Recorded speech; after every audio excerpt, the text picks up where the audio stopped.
আবু সাঈদ খুদরী রাদিয়াল্লাহু তাআলা আনহু থেকে বর্ণিত, তিনি বলেন, রাসূলুল্লাহ সাল্লাল্লাহু আলাইহি ওয়াসাল্লাম বলেছেন, মুয়াজ্জিনের আযানের ধ্বনি জিন ও ইনসান সহ যত প্রাণী শুনবে, কিয়ামতের দিনে সকলে তার জন্য সাক্ষ্য প্রদান করবে।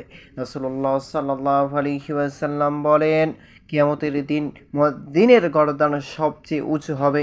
মুয়াজ্জিনের আযানের ধ্বনি শেষ সীমা পর্যন্ত সজীব ও নির্জীব সকল বস্তু তার জন্য ক্ষমা প্রার্থনা করে ও সাক্ষ্য প্রদান করে।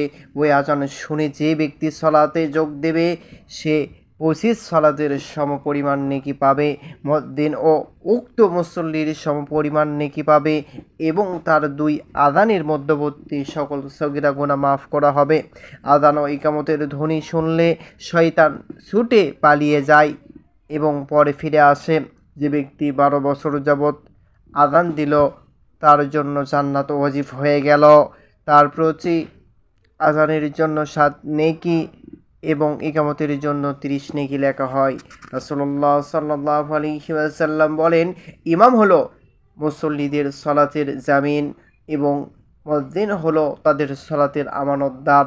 অতঃপর তিনি তাদের জন্য দোয়া করে বলে, হে আল্লাহ, ইয়া আল্লাহ, তুমি ইমামদের সুপথ প্রদর্শন করো এবং মুয়াজ্জিনদের ক্ষমা করো।